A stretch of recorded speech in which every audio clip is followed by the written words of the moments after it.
Hi, Rita. Hi, Tatiana. It's so good to have you here. It's so good to be here, even with the technical issues. Yes, exactly. So that's talk about intensity. Yeah. So, I mean, Rita, I know you work with so many people who are really changing the world. Yeah, I do. I do. I get to really work with women who are truly on the mission to solve some of the greatest challenges we see on the planet. And that could be in climate change, it can be in the energy transition, but it's also all on the basic human needs. So bringing clean water into areas, sanitation, or mental health issues. So I get Mm. to work with them. So I do know what it feels like and what it looks like when there's a high level of intensity in in action at work. Yes, and it's high level of intensity and a lot at stake because the bigger is the mission, the the, the more it feels the pressure we put on ourselves.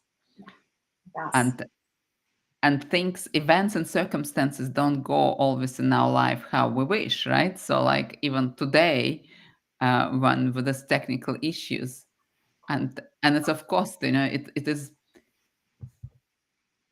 not like that somebody's life is at stake, and still it's so easy to get into this tunnel vision and to like push through rather than think creatively.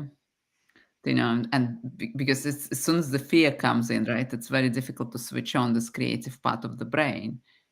And yes, absolutely. lo- And yeah, Mhm. sorry. And if I'm a bit distracted because we have the technical issue, I want to make sure that we're running properly live on LinkedIn because there are some messages coming in. I see Amy, she sent a message here and she said, checking in, are you still there?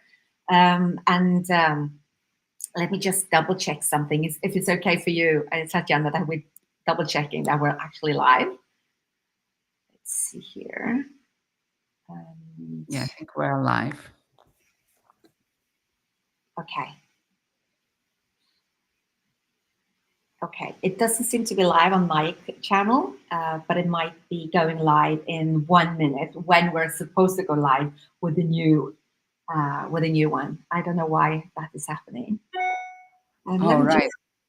I will also check on you that we are running.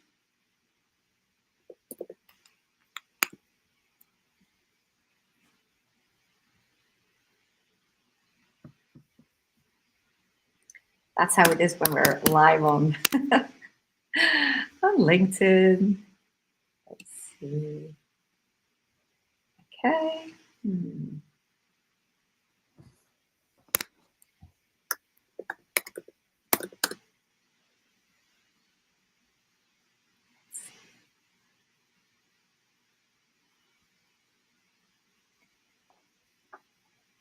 Yes, I think we're alive actually on my LinkedIn right now. Okay, beautiful. Well, then it's fine. Then is everything is okay. So, but that shows real life does get in the way. And when somebody is on a big mission, those things can so easily lead to A being in a tunnel vision, Mm. B actually pushing through to the extent Mm. that one starts sacrificing self. Absolutely, and it is interesting. I mean, we have this beautiful opportunity because we just face with it how there is a reaction when something doesn't go according to plan. And as we notice, there might have been a difference from you, who are the responsible party, and me being the guest. So I could kind of lower the pressure a bit. And we both still experience, because we are very mission driven women and we want to make sure everything works according to plan, this feeling of that the heart starts to race, we white knuckle a bit. And in the minute that is happening, we don't get access to the calmness and the soothing and the wisdom that we need. And I think this is what I see so often, where women who have high intensity, they are on missions, they sacrifice sometimes their health and their life and their balance because they get so caught up in the urgency of everything that they're working on. So when they're working on big, I mean, climate changes, big things, it's like every day feels like a matter of life and death. Yes, of course. And this pressure of it, this is life or death, Mm, and you said that pushes this fight or flight or freeze, and mostly for these women, people on a mission, it's fight or flight response, yeah. and sometimes it's not even recognizable because it's so addictive, you know, because actually when this happens, the cortisol increases, the dopamine increases, Mm, and we kind of search for that, right? And then it becomes exhausting. mm. So Yeah. how, like the question is, what are the steps in this moment? What are the steps to recalibrate and rejuvenate that energy within ourselves? Because of course, the first step for me is always to know what are the signals the body is sending. Mhm. So I love this question so much. And I always say that when we are faced with this kind of a tunnel vision, or like we are we're kind of going into a hormone or a substance that is both our friend and our enemy at the same time. So we get access to a lot of adrenaline, like it's just shoots through the brain. Now the problem with that is that it also cuts off the access to the reasoning, because there's no room to really slow down and think what's happening. It's like you're going into either action mode, freeze mode, or you flee, right? So that's what's happening. So I always say that it's like you have a bowl of water and mud. And it's like when we're in this adrenaline modus, which also is the addiction that we have because it drives us forward, but it becomes too much. It's like you take this bowl of water in the glass bowl and you're shaking it and shaking it and shaking it and think you're going to see better the more you shake it. Or you say, oh, if I boil the water, maybe then I will see. So it's like a lot of intensity. But you don't. The only way to get out of it is to let it stand still. Yes. So this Mm, mud can go down and sink. And this yes. is the same when we're in this, when we're starting to feel the energy and the tunnel vision coming up. When we're self aware and we're still being caught in it, I've been caught in it every single time when there is a high pressure. Doesn't matter. I know myself so well, but I know enough that I need to sit down and quiet myself. I have to quiet my mind, I have to quiet my physical body, no matter what. So that's the first for me.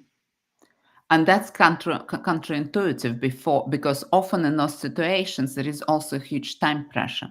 So there is a question of urgency, right? Yeah. And there are moments, of course, when the disabilities are so important, whether you kind of like whether you're in the final stage or you know, or there is a real danger, you know, like physical danger. You have to get into this tunnel vision. And the reason why it's called also tunnel vision, because it doesn't allow you to see in periphery the opportunities, right? Yeah. So while there are advantages to that, Yeah. it's appreciating that it's also addictive and also it blocks the opportunities. So how to open it up, but actually allowing this slow down, right? Because otherwise, eventually, Mm. one becomes burnt out without noticing, and that would be a shame for so many powerful people on the mission. That's exactly the thing. And I want to go back to one thing, that because sometimes we think that, well, when you are in the middle of it, you can't slow down, you can't really breathe. Well, that is the biggest lie that you're believing. Mm, I've spent enough time inside surgery rooms. I've been enough in ICU with my son where it's talk about real life and death. And the only way to do it was to calm down for a few seconds, mm, recalibrate and say what's really going on here. I yeah. saw the doctors doing that over and over again, where the only way you can make fast decisions is to avoid getting into tunnel vision. And you need to slow down, Mm, even in the seconds. Seconds count. Seconds mm, really have an impact on how you succeed. So that mm, is the first thing I want to, because there is this misbelief or misunderstanding that, oh, there are different times. Not really. Of course, we're not talking about lengthy, but it's to calm your nervous system down ASAP. Now, the mhm, other is because we are talking about an addictive substance, which is adrenaline, dopamine. They're very addictive, highly addictive.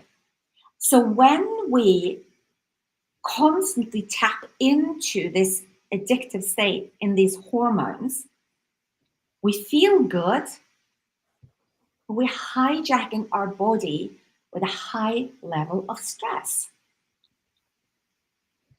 This is very dangerous for, mhm, and even maybe more so, I would say, for women who have a lot of, when it comes to stress factors of adrenaline and dopamine, it produces a lot of cortisol. Cortisol is not a good thing for women over a long period of time because our hormones operates differently. So we have to find a way to slow down. exactly, exactly. And it's not a good thing for anyone over a prolonged period of time, right? And it's really addictive. So, and Mhm. actually, what I'm hearing is when it feels like that the time is running away from you, one way of slowing down the time is actually taking this deep breath.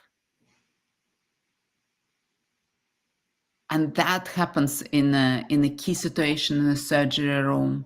That happens um, on a track when the fast cars are racing, right? Before every important turn, they have to slow down a little bit. And I know on a trading floor, if y- if one acts too fast on pressing this button, it's like a couple seconds slowing down, right? Taking the breath Mhm. in that moment. And that could be an indicator. It feels like the time is running away. So what is most counterintuitive thing to do? That is the thing. So to really slow things down, we can see that even in her, what is the English word? Dangerous situation or a hazardous situation where a firefighter needs to slow down to hear. Do we hear somebody? Do we hear somebody calling for help? Do we hear, like, it seems so chaotic, but it's a need to slow down. And I see the same thing when I work with, like I said, with my clients. And I'm considering sometimes myself as that client too. I'm a very mission driven woman. I've been on the mission for many years with my son when he was alive. I was really all in all the time, but it came at a cost. And this is what I've come to realize. It comes as a cost to be mission driven, save the world or save your child or save whatever situation. And it comes from the most honorable place of your heart. The whole world understand why you're going all in, why you're doing this. They understand because it makes a lot of sense. But the question is it sustainable? What I did learn, luckily, before Benjamin died 2 years ago, I learned earlier on the power of looking after myself. That it's so important to have self compassion. I need downtime. if your mission cannot stand that you are taking care of yourself, you are probably not doing it in the best way possible. Mm. And one of the Yes. biggest things I learned was, instead of asking myself, how do I do this thing? I asked, who is going to do this thing? And I Mm. realized that it wasn't me alone that was going to do it. There were other people who that could join forces and do it Mm. together. So when I started to take care of myself, other people are still continuing. Yes. Of course, and that's about also this ability to ask for help, right? And it's reminder to put how important it is to put oxygen mask on oneself also first, right? Mm, Ask for help, because when this adrenaline, cortisol, dopamine has accumulated in the body and becomes so addictive that we just find almost different ways mm, to only operate, to only go after the mission in that state, then at some point it becomes too much. So as a result, what I heard also from women and men on a big mission, they become exhausted. So, and then they say, look, actually, I'm tired. I want to take care of myself. yeah. So, and that's also sad, because actually our purpose, our mission opens the life force energy within us.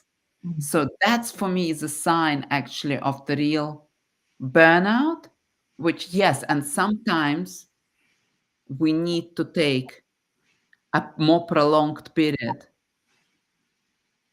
to recover, right? And then when we take a more prolonged period to recover, then, we can come back. Ha- mm, yeah. s- So, however, it's not to even get to that stage to Mm, notice the signals before. yeah. Because also, if we, do you know, this life force of the mission and of the purpose, it's actually super important to our longevity, to fulfilled life.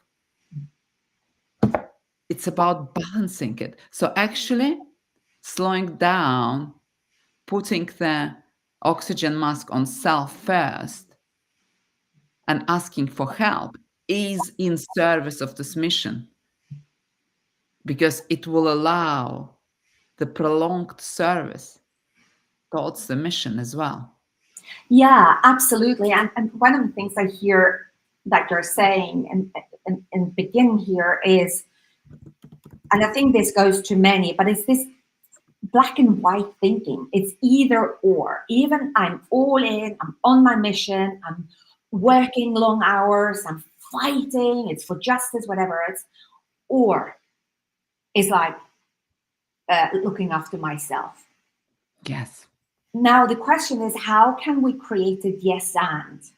Yes, and again, going back to the oxygen mask, well, that is, of course, in emergency situations. What we want to do is to say, you know what, it's really cool to get an oxygen mask on, go to an oxy bar and get some oxygen on your and feel it without the stress. So what we're talking about is, right, what I'm seeing is, do and I'm checking what was in with myself. Do I have myself on my calendar? Can I open my calendar and clearly see, in my case, they're marked with yellow, how many yellow marks do I see? Do I honor these self care moments as much as I would value and say I cannot cancel my appointment with the CEO of the organization? You wouldn't just like, oh, cancel it, like, oh, yeah, throw it out the window. You would not. And this is a thing that for us, human beings that are driven by a mission, we must put ourselves on the calendar with the highest level of focus, as if you're going to meet the CEO or the prime minister or whatever, you would not touch that on a Yes. regular basis. To have downtime, to allow the adrenaline to release from your body so you can get the big insights on the Yeah. mission that you're on. Because the other thing I'm noticing is that for people who are driven by big missions, whether that is their organization or something else, because there is very little time created to sit and contemplate. They don't see that just in front of them, there is the one thing that if you focus on this thing, you will not run around like a headless chicken and fighting all the battles, because this is the one thing that covers all the other things. The only thing it takes is to slow down. Yes. It's so true, because it's very difficult when one is in a tunnel vision and on this dopamine, cortisol, adrenaline rush. It's difficult to see what are the 20% most important things. And I love this example that you used, that actually we wouldn't cancel the appointment with some key stakeholders, whether it's a CEO or the key investor, and yet we keep on canceling appointments with ourselves. And that's is the main energy source, right? So somehow we're like under this illusion that our own, oh, I will sort out my own energy at some point, at some time. And also because it does feel exciting, right? It does feel, one gets this rush, right? Oh, that's really important. And actually, because it's important, that's so important to get out of that stage, because Yes, then the more opportunities become visible, and also yeah, it becomes clearer whom else can I ask for help, or else can I involve in this mission, or whom else can I ask for advice or ask a question. yeah. It's really interesting because one of the things that I notice is that there are two, and there is it's a contradiction. It's like I'm so important, and I'm the only person that can actually do this. You know, we have this old phrase saying that if you want to have something done, do it yourself. I mean, that is one of the biggest terrible things that you could teach your children, right? So it's this thing that, well, I'm so important. And the counterintuitive is that the thing that drives that behind is that I am not worthy enough for other people's attention and other people helping me out. I'm not worthy Mhm. of downtime.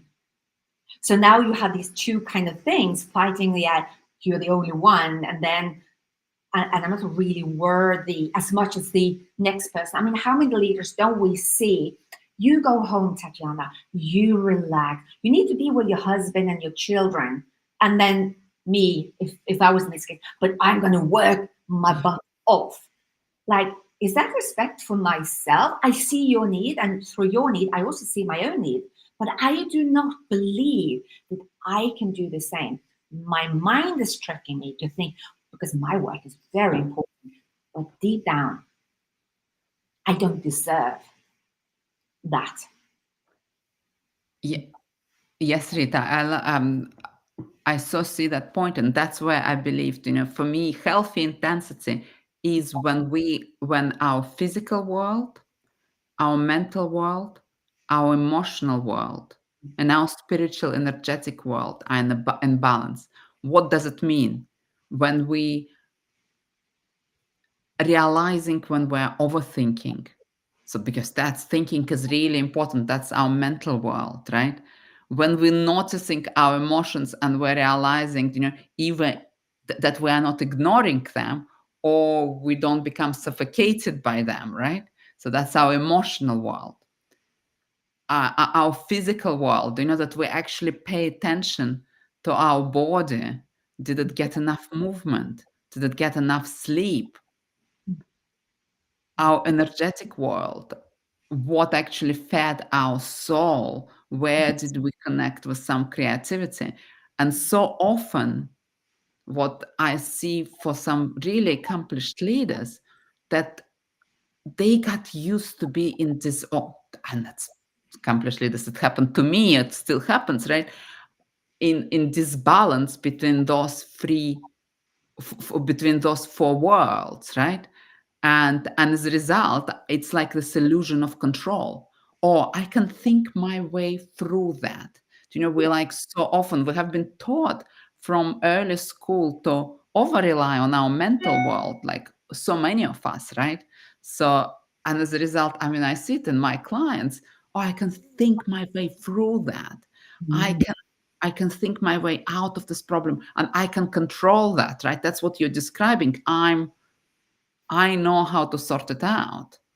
You might need rest, but I'll think it through. Where, okay, let's look, where am I in this balance? Where am I even ignoring some important parts of my existence? Yeah. And being in healthy intensity is where when this doing, being, feeling are aligned, Yeah. and thinking, when they're aligned and when they are in balance. Yeah. Yeah, no, this is really really powerful. It brings me back to the situation we had before we got on the call, Mm. as everything was, it's kind of on fire, like connection, restream, and all these things. And what I experienced with you was that first it is almost panic mode and it is tunnel vision, and then you realize that the best thing I can do is to reboot my machine. And the minute you did that, then you already kind of lower the pressure a bit, get access to yourself. Mhm. Can't overthink then. Now you're just like waiting for the machine to boot. And in that moment, the two of us could say, who else can help? And actually with support. Yes, and to understand, because otherwise it's so easy to go a different route, right? So rather than realizing, okay, we actually need to a clean plate and have a new event almost started. And yes, and it's recognizing the patterns of what happens, because for some of us it's more going into overthinking. For me, the emotional world is definitely in that moment rises up, and it's kind of like this. Yeah. And I experienced the same thing. And I think this is something that I see with so many who are kind of on mission. So we have, so when I think about my clients, who are they? I call them purpose pioneers, visionary leaders on a mission. So here, can you imagine all of these things? You're you're a pioneer, a purpose pioneer. And when you're stepping into pioneering, it's like you have no idea where you're going into, because you're a pioneer. It's all new, new territory, right? And you're a visionary. So you have this image of how things look when they're much better. So this is the vision. And now you're on a mission. So this combination can be either fantastic, or they can lead to disaster if there isn't compassion to self, Mm, to nourish self, to get mm, out of the thinking into the body and check in. What is going on with me? So when we are working with our clients, you and me, it's like when there are pains in the body, it's not like, oh, I just have a headache, I just have it. No, there's more to it. We need to check in. What's going on here? And sometimes the body says, it's too much.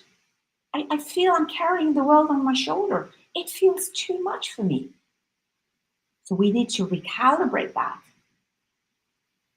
in order to continue being on this mission. Yes. Mm.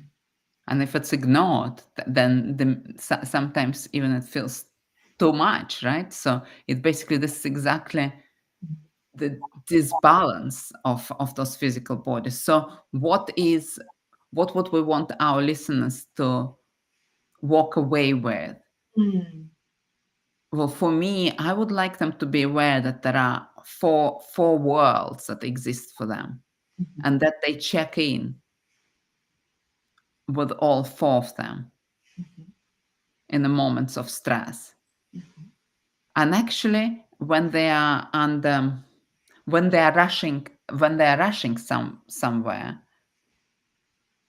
in that moment, taking couple breaths to slow down, like this image of the doctor in the emergency room, as you described, which you experienced on many occasions with your son, Mm.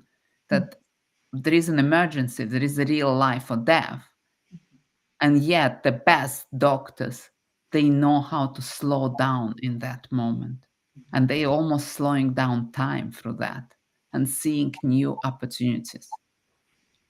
Yeah, I love that so much. And what comes to me as you talk about the four areas that you check in with yourself, for me, that means that even if you don't know what these four are, the simple fact that you're slowing down and get curious about, "Well, what do I think? How do I feel? Whatever that is, it is the seconds that is so important for the adrenaline to drop, to leave the body, and now you can get access to your wisdom, even if Mhm. you don't know necessarily what the steps are, but if you're actually slowing it down, that's what I see. So it's a key message you have as well, and me as well. It's like really, really to slow things down. Yes. So for me, what I want the listeners to leave with is that just like you have a service program on your computer or you have a malware thing on your computer to ensure that there isn't whatever viruses, whatever, you are the main engine, the main generator in the mission that you are on. So Yes. that needs to have some service. That needs to be oiled. That needs attention to function with the absolutely highest upgraded iOS system any moment in time. So that is really important. The second thing I want to say is when you get caught in the fire of how do I solve something, I invite you to shift the question. Ask who. Mhm. No matter what, no matter what, it's either you who are now the version of yourself that slow down and now you know how to fix the problem, or you realize that I don't know actually how to do it. Who else know? And who Yes. knows who? Yes. Is what I would say. That's powerful, Rita. Mm. Rita, and where the listeners can find you? Here on LinkedIn, LinkedIn Wonderful. and YouTube, or you can also go into ritahausken.com. And I love to hear from any of you who are mission driven. I feel that whew, everything is burning. Yes, exactly. It's so important that people who are excited to be on mission and have the capacity to take care of this main generator that is within them. Thank you so much, Rita, and thank you to our listeners.